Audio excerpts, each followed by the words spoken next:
부정선거를 주장하다가 검찰 수사받게 된 민경욱 투표용지 절도 사건을 이야기 한번 해보겠습니다. 화이팅입니다. 핵심은요. 나는 선관위부터 먼저 까고 갈게요. 이건 중요한 얘기이기 때문에 그래. 선관위는 그 전부터 이런 관리가 안 되는 조직으로 유명해요. 굉장히 중요할 거 아니야. 예. 투표용지가 전체 그 선거구에 예를 들면 100장이 필요해. 그러면 남아있는 장수도 굉장히 중요하거든요. 왜냐하면 투표율에 관한 부분도 있고 이게 이송 과정에서 어떻게 잘못 쓰일지는 몰라. 그러니까 이거 관리 잘해야 된다라고 수도 없이 많은 요구를 했던 거예요. 원래. 그러니까 의심을 받기 시작하는 부분이 있거든요. 근데 문제는 민경욱 군은 차원이 다른 거지. 그 자체를 가져오는 자체가 절도고 불법이에요. 근데 그 투표용지를 6장을 흔들어. 봐라 이것이 증거다 이렇게 얘기를 해. 너 그거 어디서 났어? 나 말 못해. 선관위의 입장을 들어보면 그게 선거 끝나고도 보관돼 있었다는 거예요. 누가 거기를 들어가서 투표용지를 갖고 나왔다는 거잖아. 그 불법적인 역할을 하면서 결국엔 내 선거가 졌을 리 없어를 지금 하고 있는 이런 모자란 짓을 하고 있는 거죠. 특히나 그 투표용지를 어디서 어떻게 구했는지 정말 상상이 안 되긴 하는데 그 중간에 그러니까 민경욱 씨가 직접 이렇게 어디에 침투해가지고 007 작전처럼 막 줄에 매달려가지고 막 이렇게 딱 꺼내고 하지는 않았을 거 아니에요. 그러면 그 중간에 전달했던 사람, 실제로 그거를 이렇게 훔친 사람, 여러 가지 경로에 있는데 그 모든 사람을 배신하고 있는 거죠. 원래는 그냥 의혹을 제기해서 강력하게 여러 가지 논란을 만들어내는 게 목적이어야 되는데 이 투표용지를 꺼내는 순간 이 사안이 완전히 달라져 버렸잖아요. 이거는 부정개표의 문제가 아니라 그 투표용지를 어떤 방법으로 누구와 공모해서 취득했는가 그거를 민경욱 씨가 증명하지 못하는 것 자체로도 범죄가 되는 것이고 증명하게 되면 거기에 연루된 모든 사람이 정말 엄청난 죄값을 치러야 되는 거죠. 나는 이런 사람이 국회의원이었다는 게 이해가 안 되고요. 그러니까 투표용지 6장이 부정선거의 증거가 될 수 있습니까? 투표 안 한 투표용지 6장이 부정선거의 증거가 혹시 그 민경욱 씨가 6표 차이로 떨어졌나요? 그것도 아니고. 아니 자녀 투표 용지 이게 구리시 수택 2동 제2투표구인데 사실 이거 인물 특정하면 나올 수도 있을 것 같아요. 이게 투표가 끝난 후에 봉인이 돼서 구리시 체육관으로 옮겨져서 체육관 안에 체력 단련실에 임시 보관되어 있었다. 저는 이 정보도 너무 많이 오픈됐다고 생각하거든요. 앞으로도 이런 식으로 보관이 되는구나라는 걸 많은 사람들에게 오픈할 필요까지는 없었다는 생각도 들고 여기에 사실 자녀 투표 용지이기 때문에 굳이 뭐 CCTV 달아서 막 그렇게까지는 하지 않았을 것 같아요. 그렇기 때문에 그 허술한 점을 누구보다도 잘 아는 사람이 빼왔겠죠. 간단히 말하면은 개표까지 다 끝난 마당에 그 자녀 투표용지가 이를테면 딱 쓰임새는 딱 하나밖에 없는 거지. 민경욱 같이 이거 흔드는 방식으로 그 자체가 흔드는 방식이 쓰임새밖에 없는 거예요. 근데 어쨌든 간에 이 투표용지를 이런 식으로 보관했던 선관위도 문제이긴 하지만 이런 게 무슨 부정선거에 그 민경욱 지금 여러분 그 우리 방송 썸네일에 보면 표정 한번 보세요. 표정이 무서워지기까지 해요. 그렇지 않아도 피부가 무서우신 분인데, 그러니까 뭔가 자기 확증 편향에 그러니까 사로잡혀 있는 사람은 이런 식으로 뭔가를 하는 거 보고 있으면은 무서워요. 그러니까 얘는 미친 듯이 뭔가 생각을 하고 있을 겁니다. 심리적으로 분석을 해보면 내가 맞다는 쪽으로 달려가고 있는 게 보여요. 부정선거가 확실해. 재검표하면 내가 이긴다고 생각을 하는 이 확증 편향이 쉽게 빠지면 안 되는 거거든요. 왜냐, 우리 같은 일반 네티즌들도 방송을 오래 하다 보면요, 내 말에 책임을 져야 되기 때문에 상당 부분 신중할 수밖에 없거든요. 근데 현역 국회의원인 자가 비록 낙선하긴 했으나 자기가 한 말이 다 거짓으로 드러났을 때 생각을 하지 않아. 왜? 만약의 사태라는 걸 염두에 두지 않거든요. 자기는 무조건 뒤집을 수 있다고 생각하는 거예요. 이게 미쳐 돌아가기 시작하면은 여기 지금 동조한 애들 엄청 많죠. 네. 낙선한 미래통합당 애들 지역마다 지금 선거함 투표함 보존 신청하고 난리 났어요. 네. 그러니까 민경욱 같이 그러니까 이런 거지. 민경욱은 일부 유튜버 이야기를 듣고 몇 가지를 들어보니 부정선거 확신하리라고 확신범이 돼갖고 이제 확증 편향으로 가고 있는 거고 나머지 거기 따라가고 있는 그 초선 데려다 말았던 애들 있지. 또 이현주 같은 애들 뭐 이런 애들은 어떤 느낌이냐면은 민경욱이 하니까 뭔가 있을 거야. 또 이렇게 가는 거예요. 실제로. 예. 근데 이 뒤끝이 더티하다고나 할까. 늘 발목 잡던 애들이 선거가 끝났음에도 불구하고 쿨하게 돌아서지를 못하고 선거의 끄트머리 발목을 잡으면서 나 당선됐음이 확실이라고 말하고 있는 겁니다.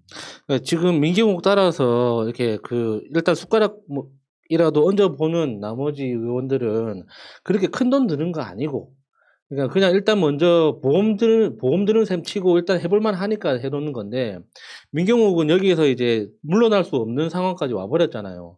지금은 이 확정 편향이라고 하기에는 너무 좀 병적인 단계로 들어간 것 같아요. 그 확정 편향은 그나마 이성적으로 사고를 하고 자기의 결론에 도움이 되는 근거들을 찾아내는 이런 방식으로 작동을 하는 건데 이 지금 민경욱 씨는 그런 어떤 이성적인 사고가 아니라 그냥 아픈 것 같아요. 그래서 인천시장께서는 빠른 시간 안에 강제진단 권한을 이용해서 조치를 취해주면 좋겠네요. 그러지 마. 민경욱은 서울에 집 있어. 아니 어차피 강남에. 주소지는 인천에 있을 거 아닙니까? 아니 그런데 네. 이현주나 박영찬이나 이렇게 너무 의리 없이 민경욱만 사주로 몰아내는 것 같아서 굉장히 그러면 안 불쾌합니다. 되지. 함께 움직여 주시고 더 나아가서는 미래 재검표당 같은 창당까지 한번 그러네. 고려해 보시길 바랍니다. 연동형 비대표 유지. 그러니까요. 할만하거든요. 동지 의식이 있어야지. 지금 생각이 끈끈하게. 났어요. 우리가 그 부정선거를 다뤄본 적이 있어가지고 그 전자 개표기라고 말하는 현재 명칭은 투표지 분류기인데 투표지 분류기에는요 투표지가 이렇게 지나가면서 분류를 하잖아요. 그럼 뭐 하게 됐냐면 사진을 찍게 돼 있어요. 투표지 분류기에서 그 이미지 파일로 찍어요. 아, 그러니까 이게 그 누군지는 모르는 이 사람이 야수를 찍었다, 마차를 찍었다를 다 이미지 파일로 남겨둬요. 그러니까 사실은 재검표를 하려면 근데 그걸 못 믿으니까 그러는 건데 실제로 그 시스템을 믿는다고 하면은 투표지 분류기가 찍어둔 이미지 파일만 갖고도 금방 부정선거인지 아닌지 알아낼 수 있어요. 상황이 그렇다는 말씀드리고 자 민경욱은 이제 투사가 됐습니다. 나 근데 그게 뭐 어떤 기분인지 알 것 같아. 왜냐면은 그 일부 극우 유튜버들이 이건 부정선거다라고 이제 충동질해가지고 이제 빠져든 거 아니에요? 일부 극우 유튜버들은 간단히 말하면 현역 국회의원이 받아주니까 신난 거죠. 이제. 얘네들은 자신들이 졌다는 걸 받아들이지 못하니까 민경욱이라고 하는 현역 국회의원이 나서주니까 거의 영웅시 되고 있는 거예요. 근데 사실 보수 유튜버들이 그 미래통합당의 승패에 대해서 관심이 있을지 모르겠네요. 그러니까 이게 부정선거 의혹을 제기하는 건 보수코인이라고 부르죠. 이렇게 좀 자극적인 이야기일수록 후원금이나 슈퍼챗이 많이 들어오니까 그거에 맞들여 가지고 그 들어오는 돈을 조금 더 규모를 키우기 위해서 큰 이슈를 던지다 보니까 부정선거 이슈까지 나오는 것이고 거기에 민경욱이 반응을 하니까 자기들은 갖고 놀기 더 좋은 그냥 뭐 그 놀잇감이 돼버리는 거죠. 맞아요. 그러니까 그렇게 나서주니까 민경욱 주도로 해가지고 무슨 뭐 국회 내에서도 행사를 열고요. 그게 뭐 젊고 이런 애들도 아니에요. 되게 여기 지지하라고 하는 사람들이 최소 60대 이상의 고령층들이 되게 많이 있습니다. 이런 측면도 있고. 그러니까 김경욱이 한 말이에요. 대법원이 재검표를 기각했을 시 국민적 저항을 각오해야 된다. 국민 3명. 국민 3명의 저항을 각오해야 된다. 그 지금부터는 투사가 돼 있다 보니까 국회에서 행사 열고 그럴 때 사진 찍힌 거 보면은 표정이 무서울 정도예요. 확신에 차 있는 사람은 그런 식의 표정 같거든요. 야, 이제 그런 태도로 정치를 했으면 참 대단한 일을 했을 텐데. 내가 늘상 하는 이야기예요. 평상시 때 의정 활동 잘했으면요. 그런 상황에 당선되거든요. 민경욱 지역구가 뭐예요? 정의당의 유력 정치인 하나하고 민주당의 사실상 무명의 정치인이 표를 갈라먹었기 때문에 웬만큼 정치 잘했으면 당선됐을 인물이란 말이야. 근데 정치를 개판으로 해놓고 이제 와서 부정선거라고 외치고 있는 이 모습을 보고 있으면 확 아우 진짜 아니, 참는다 내가 진짜. 깜짝 놀랄 만한 증거를 보여준다 그래서 내심 기대했었는데 너무 에이 저게 뭐야 이게 대체적인 반응들이었거든요. 근데 깜짝 놀랄 사람은 사실 이 6장을 갖다 준 사람이었겠죠. 이 갖다 준 사람은 민경욱이 이렇게 오픈하는 걸 원하지 않았을 겁니다. 왜냐하면 자기한테 큰 책임이 돌아오니까. 그러니까 민경욱처럼 생각하게 되면 어떻게 되는 거냐면은 그 분당하고 서초의 그 투표지가 그러니까 서초의 투표지가 분당에 와 있다 엿단식의 논리였잖아요. 아까 그 윤미향 당선자 국세청 이야기하고 똑같은 거예요. 예. 고의성 있냐 없냐를 보면 돼. 예를 들어 관외 투표를 해가지고 그 투표용지를 보내는 과정에서 분류 실수가 있을 수 있잖아. 그 사람이 하잖아요. 그러면 이게 몇 장, 한 서너 장 발견되면 부정선거에 증거가 안 된단 말이에요. 상식적으로 생각해 봐봐. 그 표를 거기다 집어넣는데 서초의 표가 분당에 와 있으면 부정선거의 증거가 될 수 있는 구석이 한 군데도 없는 거잖아요. 근데 그게 그 민경욱 씨가 전체적인 선거 시스템에 대해서 너무 모르는 상태에서 상상을 하다 보니까 말도 안 되는 이 주장을 하는 거예요. 그러니까 이 관외 투표할 때 그 예를 들어서 인천에 사는 사람이 서울에서 근무를 회사 다니다가 점심시간에 투표를 하게 되면 거기에 내가 신분증을 내잖아요. 그 신분증을 내면은 이 사람은 인천시 시민이다. 그리고 인천시 지역구가 어디다라는 정보를 그 자리에서 코드로 입력을 해요. 그래서 거기에서 프린트로 바로 나오잖아요. 그러니까 그 프린트에 QR코드가 찍힌단 말이에요. 그러니까 그 QR코드에 그 사람의 지역구가 정확하게 들어가 있기 때문에 그 사람이 기표를 하고 나서 나중에 투표 분류를 할 거 아닙니까?